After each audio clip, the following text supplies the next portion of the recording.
have got a fantastic episode for you today, guys. I'm Vicky. I'm the manager at Fresh Perspective Resourcing, and today we're exploring how psychology, behaviour and environment shape the way we move, make choices and build habits both in life and in business.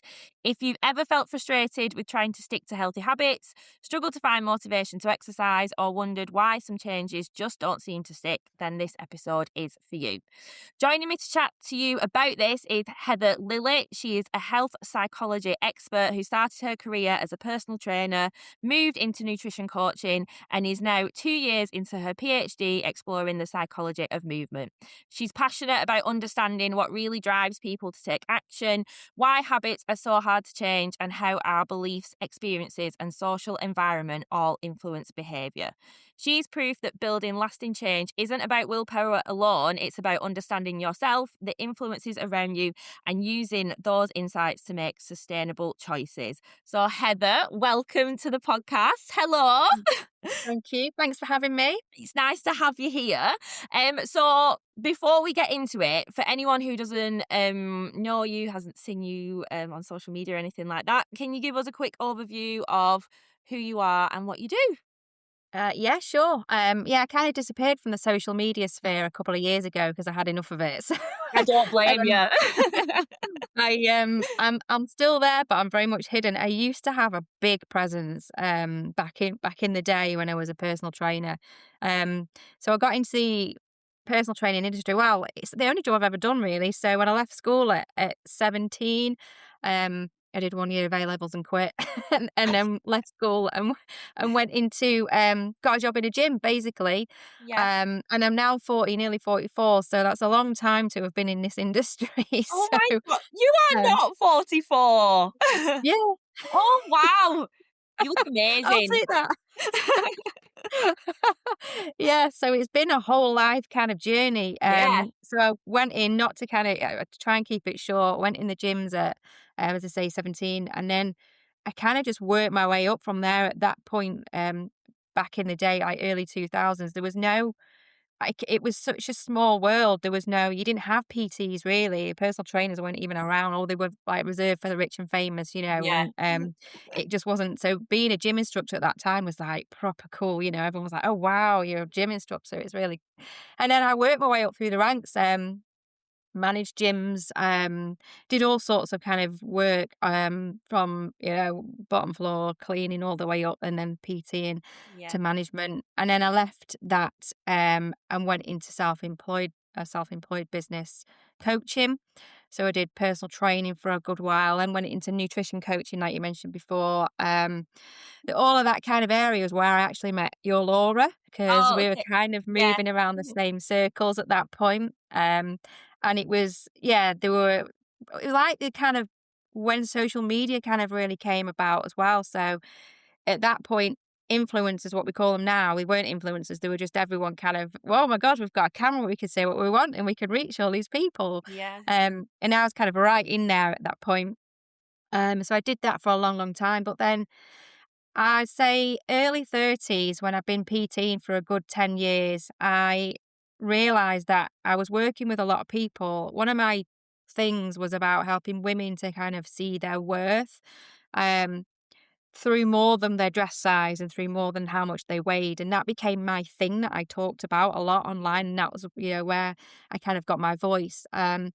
But that meant that I was attracting a certain kind of client towards me who really, really needed that depth of help that I couldn't offer that at the time. I was a PT, and I could kind of help them build behavior change in the gym. But other than that, it was like I needed more. So I knew that I needed to understand more about the psychology. So I went back to uni at 36, did an undergrad degree. Oh, I love that. Yeah, so it was just like, why not? It was a big decision because I had a business at that point. I was quite in those days quite successful, and I'd kind of built my brand, if you want, and to kind of go back to doing it full time is like, I'm starting from the bottom again. But I loved it. Went and did my undergrad degree in psychology and then stayed straight on and did a master's in health psychology. And at that point, I didn't even realize that was a thing. Like, I knew that psychology was something somewhere I needed to understand, but I didn't know health psychology was a thing. Yeah, So I when I mean, found it, I don't really know too much about that because obviously that's what we're gonna chat through today. But yeah, yeah, it's interesting, isn't it, that you didn't know it was it just something that could fit, have yeah, and I helped was like, what I you was were sat in the doing. lectures. Yeah, I was sat in the lectures going, "Oh my gosh, this is it. Oh wow, this is Mind amazing." blown. Yeah, and it was like, "Oh my god, I didn't even realise." I was thinking it was more kind of sports psychology that was kind of up and coming, but yeah, health, it was a brand new field, so it was Yeah. kind of really because people were just realising how important the psychological aspects of health were at that point. So I got in right at the start. So yeah, I did my masters and then I work part-time as a tutor lecturer at MMU now as well. Oh, doing So with the health yeah. psychology side of things. Yeah. Yeah. Yeah, yeah. So, yeah, I teach a lot on the masters, the health psychology masters now, and teach on other undergrad, programs as well in Yeah. psychology. But I do that alongside, I applied and got a studentship, which is a funded PhD, with the Department of Sport and Exercise Science at MMU, so I'm doing that as well now, so I'm very busy. You are a busy lady. I'm like, "Do you have more than 24 hours in a day? Because how do you fit this in?" I wish I did. Right, fab. Okay, that's a lot. Yeah, I love that. So, like you've just mentioned, you transition from personal training, then to nutrition, then you're a tutor. So, how has that journey taught you lessons about human behaviour that leaders could maybe apply when they are motivating teams and encouraging well-being at work? I mean, yeah, great one. The well-being at work sphere is super important, and being in academia now, you can see how much that actually does impact. I Yeah, was always because I came from a self-employed, like solo little. Now I'm in this massive big department of over 100 people, yeah, um, so I can see how that really, really is important. But it's about understanding, I think, the needs of what. So behavior change is kind of broken down into components. So if you're looking at helping people to, I don't know, feel relaxed and well at work, and feel like they have healthy coping strategies and things to deal with the stress and things like that, then you've got to provide opportunities for that for the main thing.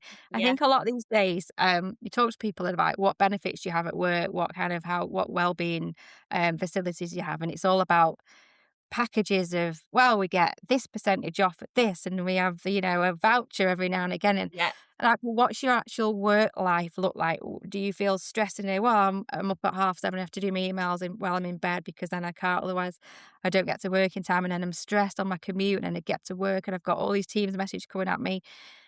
And it's that makes the difference. It's about giving people an opportunity. I would say the one big thing is giving people an opportunity to breathe at work. So it's not no one can thrive in an environment where you are full on 100 miles an hour all day, every day. We just can't thrive like that as a human being. yeah, If you want to get the best out of the people that you work with, you've got to give them room to breathe. And that doesn't necessarily mean that you're going to let people off the hook and treat people with kid gloves and let them, you know, have time off all the time. But there is part of that is that we're human beings, and I think people forget about that we do thrive when we have that flexibility and that kind of the social systems that we feel are supportive as well. It's great being surrounded by people, but if you feel that they're not supporting you, then it doesn't really have any impact. In fact, it has the opposite impact. yeah. So the less micromanaging, the more giving people autonomy over their time. I think we've got better at that over the last couple of years since COVID, really. Um, Yeah, I was gonna say because before I worked at Fresh, I don't feel like I've ever worked anywhere where well-being has been at the forefront of your employer's mind. I mm, do think it is something that has maybe since COVID, maybe slightly before, but has kind of become, I don't, popular is not the right word, but like people are more concerned about it and invested in it with the team. So since I've started at Fresh, like well-being is one of the top things that Laura mm. tries to look after us with. It is part of our culture. So we have like weekly hit sessions, Um, we have yoga sessions. She encourages us to go for walks on our lunch, not sitting at yeah, our desk. She's like, you need to go outside, you need to go yeah, for a walk. She's always trying to get us to like eat better and just kind of look after Yeah. ourselves. And I've never had that before. And I don't think some people are used to it in the office. Yeah. But it is really nice that it's actually someone's actually thinking about that with the people Yeah. that work for you, and it's not just, well, that's your problem outside of work to deal with type of thing. Exactly. Yeah. Yeah. You can't, because you don't, I mean, Laura gets it as well because she's kind of had dabbles in the past of, Yeah. she's big into health and well-being. She kind of probably comes from a place of understanding that if you get the basics right, then you're going to get more out of people Yeah. doing it that way. It might, on the scope of it, look like you have this kind of autocratic leaders, and they go, oh no, it's got to be that you've got to sign on at 9 o'clock and check in with me and tell me exactly what you do. How many emails have you replied to today? And it's like, yeah, they might look on the surface like they're doing the work, but inside they'll be finding any possible way to not have to do any extra work. Whereas when you've got people like in your team, I can imagine that you don't mind every now and again pulling out all the stops and going full throttle and going above and beyond, because actually you know that you're going to get that back. Yeah, but it feels like you're being like they actually care about you. They care Yeah, about your well-being. They want to look after you, that type of thing. So it's yeah, like I'm working for someone who cares about me as a person, not just yeah, this employee. And you do want to yeah, go above and beyond for them. But do you know, so all that stuff that I said that like we do at Fresh, all this well-being, so like the HIIT and the yoga and everything like that. From your perspective, why do you feel like these things do work and maybe sometimes don't work as well? Because obviously it won't be for everybody. So why does it work, or maybe it doesn't work in motivating people to engage in healthier habits? yeah. Um, so there's a couple of things. Motivation is completely individual and unique. You can't What will be motivating to one person will not be motivating to everyone. Yeah. So you've got to, yeah, you've got to bring in almost like the understanding of personality a little bit alongside of that. And we all have state personality traits that we kind of look at and we go, well, that makes us up. Like I'm a massive introvert. Like I have a real my energy gets drained really quickly. I might not look at it on the No, outside. I wouldn't have got that from you. Yeah. I mean, I think people don't really understand what introverts are either. It's not necessarily about being outgoing and want to be around people all the time. It's just that your brain uses energy differently. So when you've been around people, like after I've done this, for example, I will need a downtime, a period where I will almost like pull myself into a wall, like a battery recharge to reset. But I get that through quiet and solitude. Yeah. I can't get that from being around other people, whereas extroverts get that from other people. So it's a difference in how you recharge, and that's basically the bog standard base of it. That's the difference between introverts and extroverts. So even little things like personality traits can impact. So if someone said to me at work, so we have groups that do walking meetings. So rather than Love being that. sitting Yeah. around a table in a room, they'll Yeah. say, let's go for a walking meeting, which is brilliant. And I love the fact that you've got the health you get outside. So you've got, the access to green space. So you've got all the vitamin D, all those health benefits. But on the reverse side of that is that some people really struggle with that because it will take more energy for them to do that than it would do just going and sitting in a room and then coming back out again, because they're around people. Yeah. So you've got to give people the option, I think. And one of the big things is that if people don't partake in it, it's not necessarily a bad thing. It's just they understand what works for them. And if it doesn't work for them, then that's fine. It doesn't mean to say that they're not getting involved or they're being antisocial. It's just that they understand how they work. So there could be other ways that we can, like, quiet book clubs or things like that that would help for them. So it's just having different options. So when you're looking at what's going to motivate, it's like you have to look at what's going to motivate them, but we're going to kind of leave out a group of people here. So what do we need to offer for them too? So it's rather than to kind of seeing it as a carte blanche, well, it's getting outside, everyone needs to come and be social. That is true, but not everyone's going to want to do that. That's so interesting, actually. I've never thought of it like that. And when you say it, I'm like, that makes total sense. But you're right. Like, not everyone is gonna want to do a hit session and they Yeah. might not be completely motivated by that because Yeah. the energy is totally different. Because I didn't know about the introvert and extrovert. I just thought an introvert person was a quiet person and an Yeah. extrovert is someone who's out there talking to people all the time. Yeah. Yeah, and so well-being, it's not a one size fits all, is it? It's Yeah. Yeah. you have to kind of adapt it to different Yeah. people, which that's the hard 100%. part, isn't it? That is the hard part, Yeah. especially when you're doing it for a big group. It's impossible really to be able to it's like with everything, you're never gonna be able to please everyone, but putting options in place. But I think the key takeaway to that is putting options in place, but then if people don't do it, it's like organising social events after work as well. That's a big thing in work wellbeing, Yeah. which people they do right and they get it really right because it's like, "Hey, let's go to the pub afterwards and we're gonna all no one's allowed to talk about work."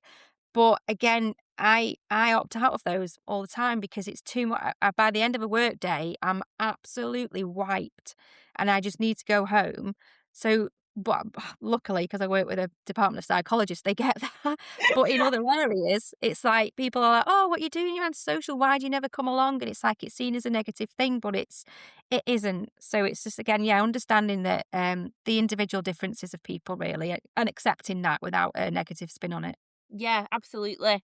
So, in our line of work, obviously recruitment, we do have a benefit of being able to see inside other people's businesses and maybe to see well-being across the teams or maybe a lack of well-being across Yeah. teams that we see, and that being a key factor to poor performance, absences, low productivity, unhappy teams, like retention rates not being great. It might not always be about the skills or motivation, and a lot of businesses do try to remedy it to varying degrees of success. But many assume that engagement in exercise or wellness programs is about discipline. But what hidden factors actually influence participation, and how can leaders use that insight to support sustainable habits at work? Oh my gosh.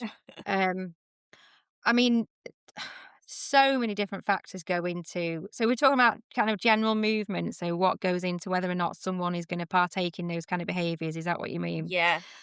Um, Gosh, everything. So the way there's different models and different frameworks in health behavior that we can work with. One of my areas of my PhD is based around the biopsychosocial model of health, which posits that you've got three domains. So you've got the biological, the psychological, and the social, and all of these domains interact together, which then produces output. And in our case, that's behavior. So when you're looking at whether or not someone's going to become active or take part in these things, on the surface of it, that's what we're told. It's about willpower, it's about discipline, it's about, oh, you don't want it enough.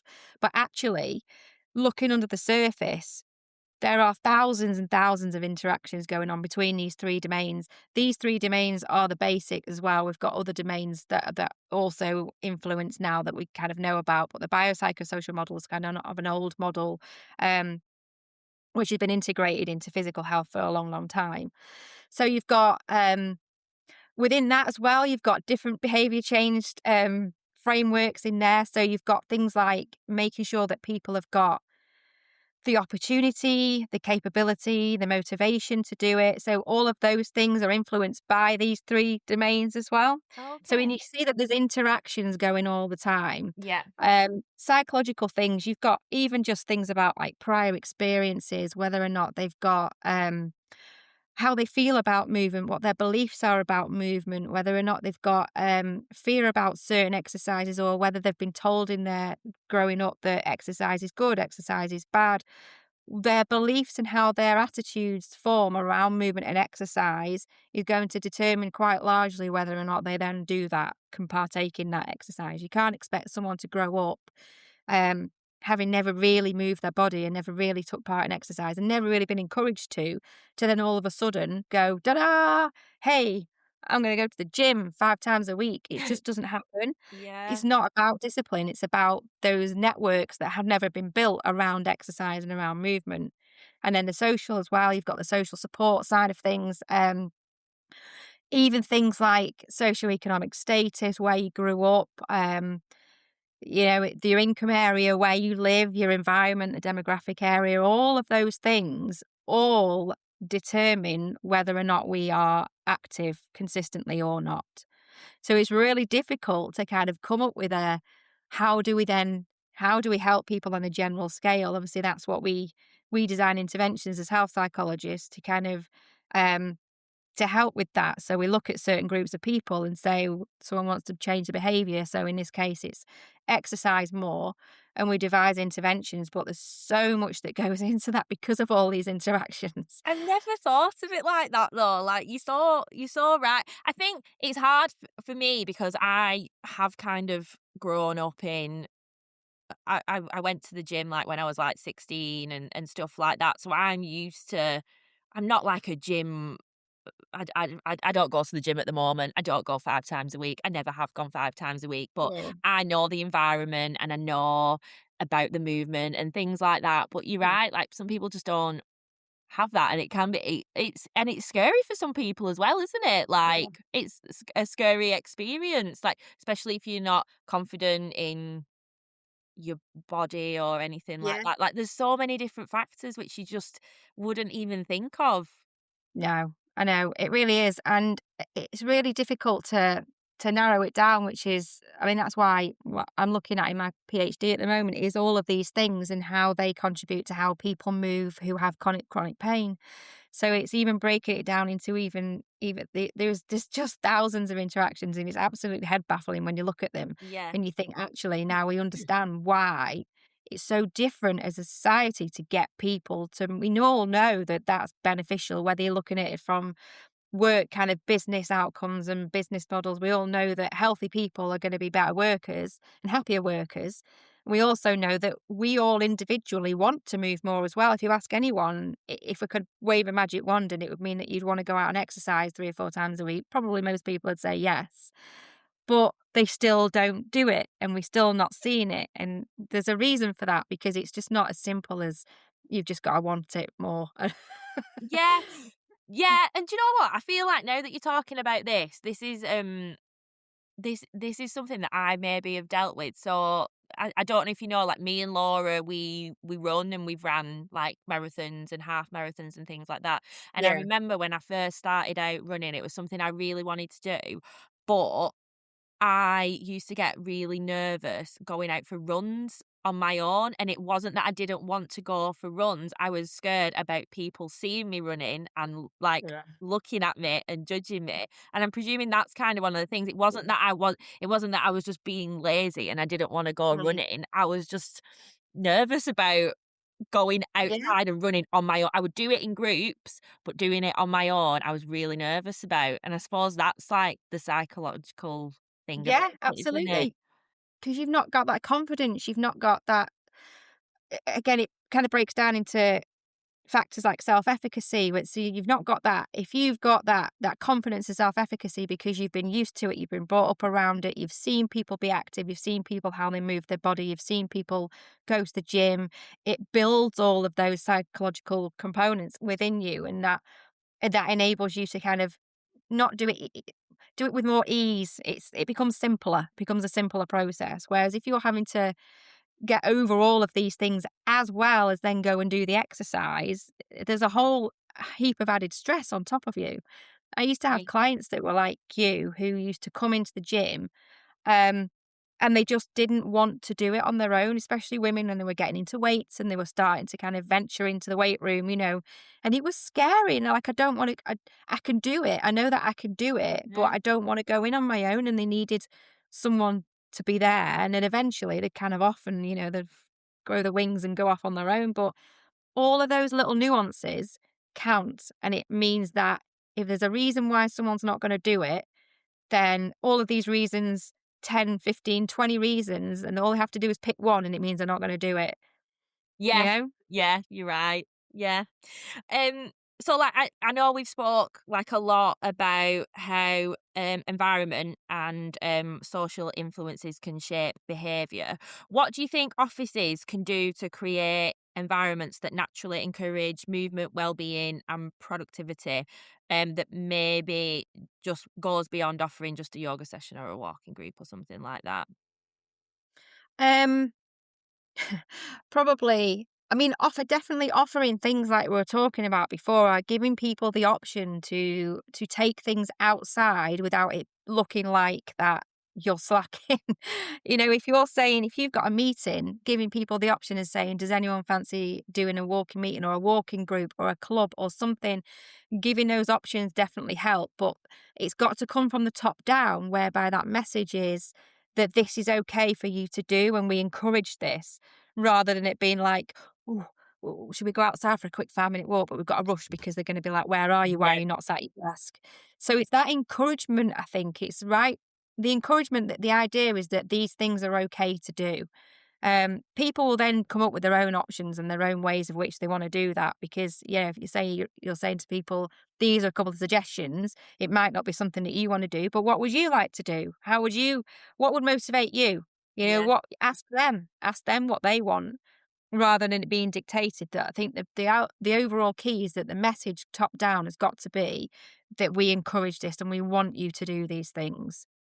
Yeah. So it doesn't become like a place of fear, because then that will then discourage people from doing it. And it could be just the simple things, education messages as well. Like, I hate the whole kind of step thing, but sometimes it's a way to go, like little step challenges. People use the lift because it's easy and it's just habit.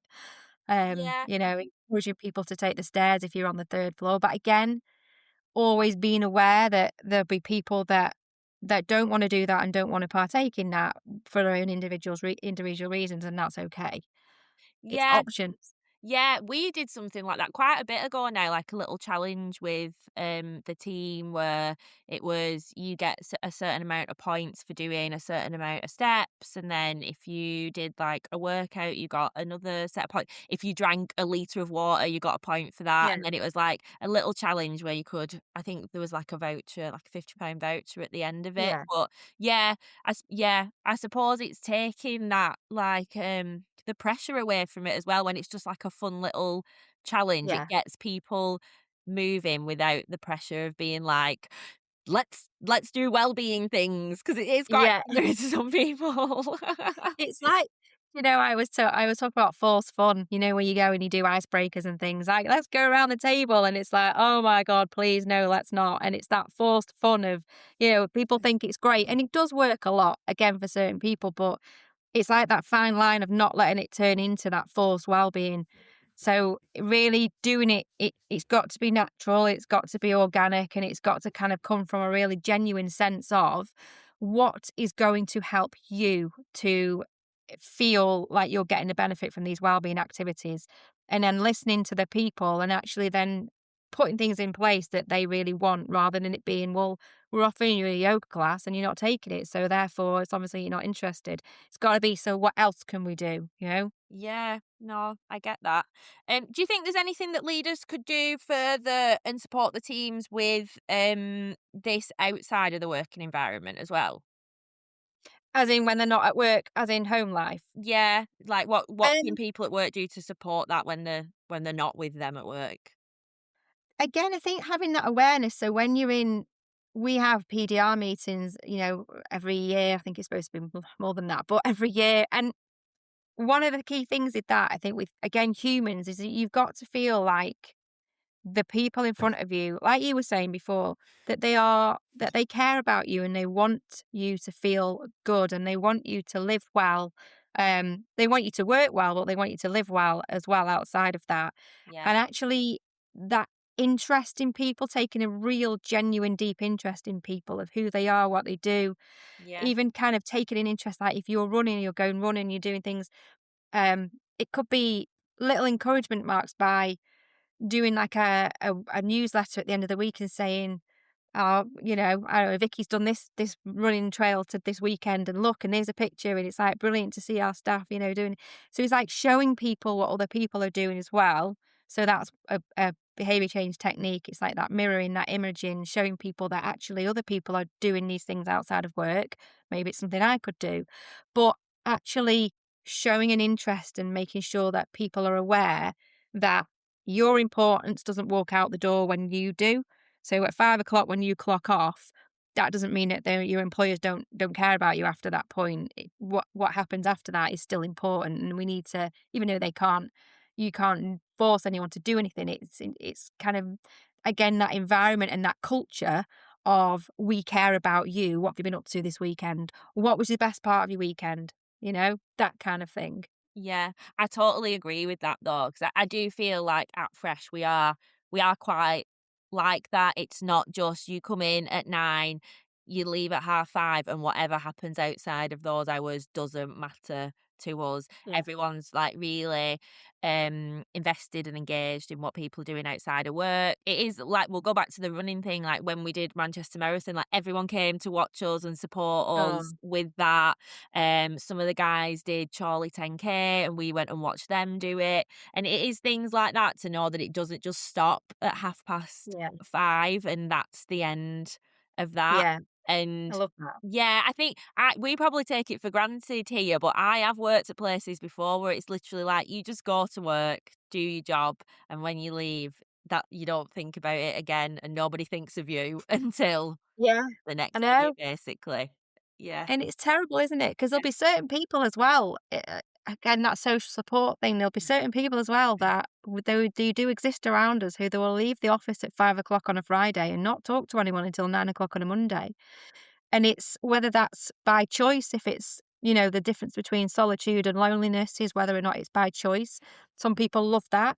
They want to have, like me, I have to have a day where I don't talk to anyone, and Yeah. I love that. It's my solitude. But they've got the other strand of that loneliness, is where people would like to have the opportunity but don't.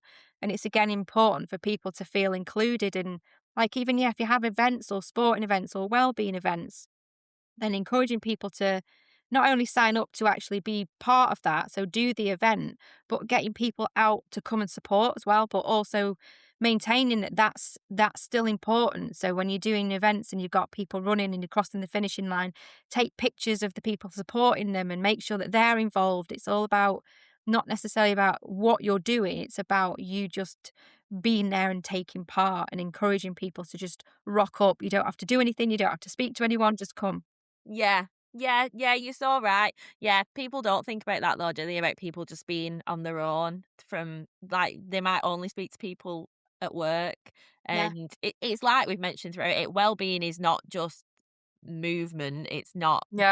Yeah. It's not just about making sure that you're getting outside in the fresh air, getting some steps or anything like that. It is Yeah. like mental well-being as well, isn't it? That making sure that Yeah. people are all right and thinking about stuff like that. It's 100%. all there's a lot that goes into it, isn't there? That's what I mean. It's so complex. You could literally talk for hours on this, and that's why it's so important. Because, again, I think you've just hit the nail on the head there, really. Because a lot of employers and who are in this context are talking about well-being. The focus is always on physical well-being, which is great. We do need that, and we need more of it. And I think people are doing it better these days, but they forget about all the other stuff around it, the lifestyle habit, little things like how encouraging people to sleep more. How are your sleep habits? What time do you go to bed? How's your sleep hygiene? Little, little education snippets and newsletters about things like that. Your diet and nutrition, like you were saying, water challenges is all about everything else. Who did you speak to this weekend? Did you see any of your friends? It's like all of it needs to be highlighted, not just how you're moving your body. Yeah, yeah. There is a lot, isn't there? And I think so like if businesses were just starting out, maybe they don't have like any well-being packages. They literally don't do anything. Like their benefits is just your bog standard stuff, like your bog standard holidays. There's no well-being packages. Where would you recommend that they start as like a baseline? They're not going to introduce like hit classes like us into the office, but would you reckon it would just be being more involved in their teams' lives Yeah. outside of work, asking more questions as a baseline for them if they're new to it? Asking more questions, because they need to ask the questions in order to figure out what to do. As I say, it needs to come from the team and the people that are they're wanting to benefit. Their ideas are going to be the best ones and have the most efficacy and be the most efficient, because it's to come from them. Yeah. So ask them what they do. I heard one the other day about a company that does like Dungeons and Dragons meetups and things. So for people that game, And you think that's not well-being, but actually, if you bring the social aspect of it is, it is. It is. It gets people talking, it gets people chatting about a hobby. So it could be, say to a team, has anyone got any weird hobbies or anything that they would like to kind of talk about and introduce, maybe do a games night, or, again, book clubs are an easy one because it's like we'll read a book, come together and discuss it. Dungeons and Dragons nights, little things like that, chess clubs. It doesn't have to be super, super, like, it doesn't have to be a big gesture. It just needs to be something that's meaningful to the people that you're delivering it to. Yeah. Yeah, you are right. And it starts with the team, doesn't it? It's got Yeah. to, you, it can't just be like the higher management being like, this is what we're going to do, because well-being is exercise and Yeah. getting outside. You Yeah. need to ask your team, don't you, what they You want do. basically, because there is no point doing all this what you deem to be well-being, which it obviously is if you're putting on like exercise classes or giving them gym memberships or whatever. Mm. But if that is not what they want, and if that is not going to help them, then it's actually a pointless task, isn't it, really? You're not really helping Exactly. anyone's well-being if you haven't asked the team what would work for them. Yeah, that's it. And that's why so many of these things go unused. Like gyms do it all the time. They try and get people in through the door all the time. And then because you're getting that benefit cheaper or with a discount, or some even get it for free, doesn't necessarily mean that that person's behavior is then going to automatically change. They're still not going to want to do it. So it's finding out what they do want to do that's still going to have that impact of helping them in their well-being. And there's so many more options to do that other than just exercise. Yeah, totally agree. Um, you've given us a lot of information and a lot to take away, but if you could give our listeners just one key takeaway from today, one piece of like lasting advice for them, what would that be? Well, we'll go with what we just said there, the last conclusion really, which is that remember that health is so much more about physical. It's so much more than exercise. It's all about you as a person, and you are a very a very complex human being.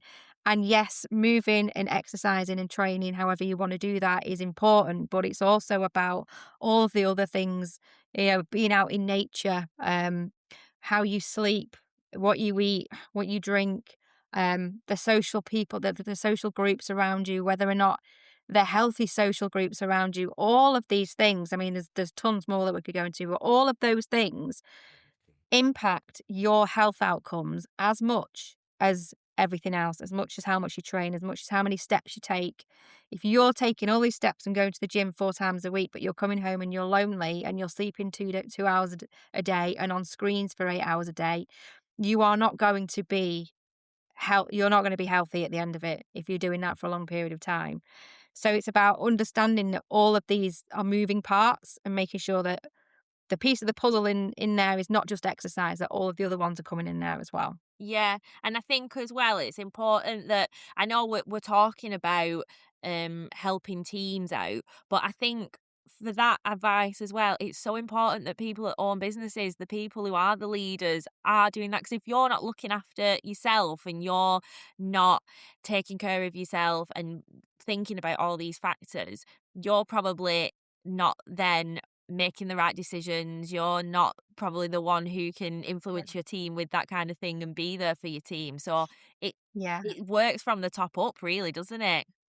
It 100% does. If you're leading for, again, it's that the stress response as well. So when you're doing all of these things and all of, like, we're talking about the lack of sleep and the poor diet and the dehydration and the lack of social support, the biological mechanisms of how they then influence health is because one of them is the stress response that we get from that. We're kind of living in this cortisol spike, fight or flight, constant kind of, everything's tense all the time. And again, your body can't thrive in that environment. But if you're looking at it from a leader as well, you've got a leader that's walking around in that fight or flight state all the time.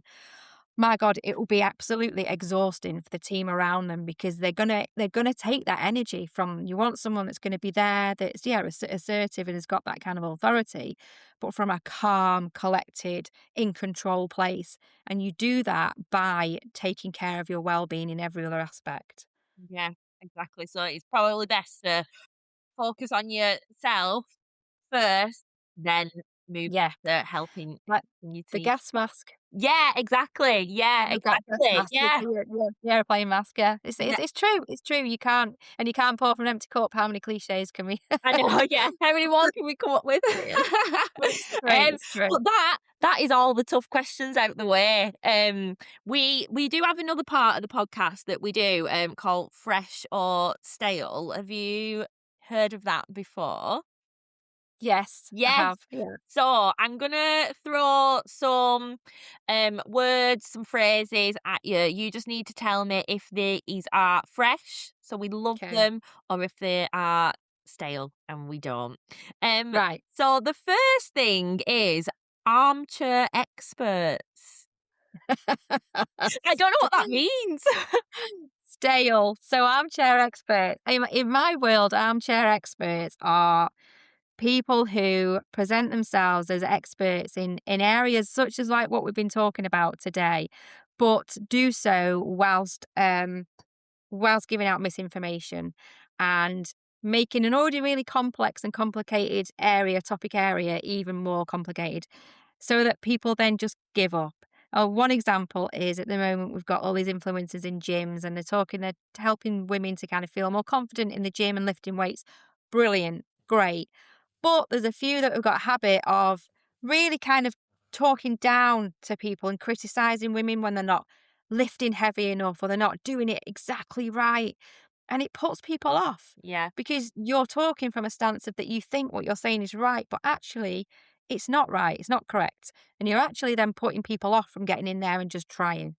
So that's from my point of view, that's why I think if you're coming from a stance of expertise and real high level of knowledge in these areas, then fine, go for it. But so many of these influencers don't do that and they are spreading misinformation. So that's why I hate You hate them, armchair yeah. experts. Strongly hate armchair experts.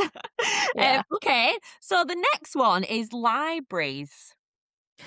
Oh, interesting. Oh, definitely fresh. Oh, I know why you're gonna say fresh as well, because it's quiet, isn't it? Yeah. Yeah. Yeah. Yeah. Do you know why else though? Yeah. It's because it's quiet, but also because I absolutely adore books. Like, I've got a love of actual books. Um, Okay. read all the time, and I think again that's a lost art. We don't do that anymore because everything's on a screen, and I absolutely love. Yeah. So that would be a great. I'd live in a library. Oh, I love that. We've got a girl in the office and she loves books. She tries to beat her record every year of the amount of books she can read in it. Like, Oh, she will go home and like, over the weekend and she'll come in and she'll be like, "Oh, I've read 3 books this weekend." I'm like, "I don't think I've read 3 books in the last like 10 years." love it. Yeah. Okay. So the next one is Primark on a Saturday afternoon. Oh my gosh. Worst nightmare. It's got. Oh, I don't know. This is a tough one. This because sometimes it's just got to be done, hasn't it? But I'm gonna say fresh. Because I Really? think sometimes, yeah, I would normally say stale because it's too busy, it's absolute chaos. But actually, I think, I don't know, I'm half and half. You're on the Because fence. I'm on the fence, yeah, I'm getting splinters, I'm on the fence. Um, yeah, it depends on what mood I'm in. Depends on what mood I'm in. I Yeah. think when you're in and you're like, this is great, Saturday afternoon, everyone's buzzing and buying nice. When the sun's out and you're buying flip flops and everyone's in there, but I think, yeah, Primark's an acquired taste anyway, isn't it? I love Primark, but I would never ever go on a Would you Saturday. not? No.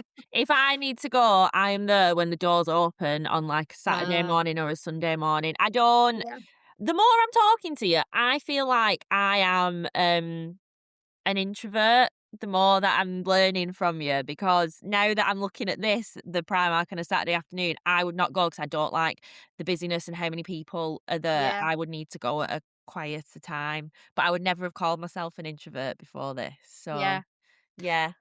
There's there's a book, if you're interested in it, there's a book by Susan Cain called Quiet, and it's brilliant. It's really good, like layman's terms about introverts and how they work and yeah, the differences between. It's a really, really interesting book if anyone's interested in that. But I think it's a real big misconception. So you're not on your own there. Yeah, absolutely. Yeah, I have learned a lot today on this podcast. Right, the next one is butter in coffee. Oh God, this brings back memories to like late 2000s when it was used to be called bulletproof coffee. When they put butter, that was when they first brought it out. No, no, stale, defo stale. I, Why? Why? well, I've never tried it, but it doesn't sound nice. No. They used to do it when there was a phase of when the keto diet came about, and it was like, let's just spread butter on everything because you everything was like fats, carbs, no, and Yeah, that was when it came around, and it was called this bulletproof coffee. But I think we've moved past that now, thankfully. So stale. I hope so, because I don't want that to become sort of like craze that comes in. That'd be awful. Next we've got Yellowstone. I watched the first series. And Um, do you know what? I really loved it, but I felt like I needed a break from it because it was quite intense and quite dark in places. Not dark, it was just heavy. Felt heavy.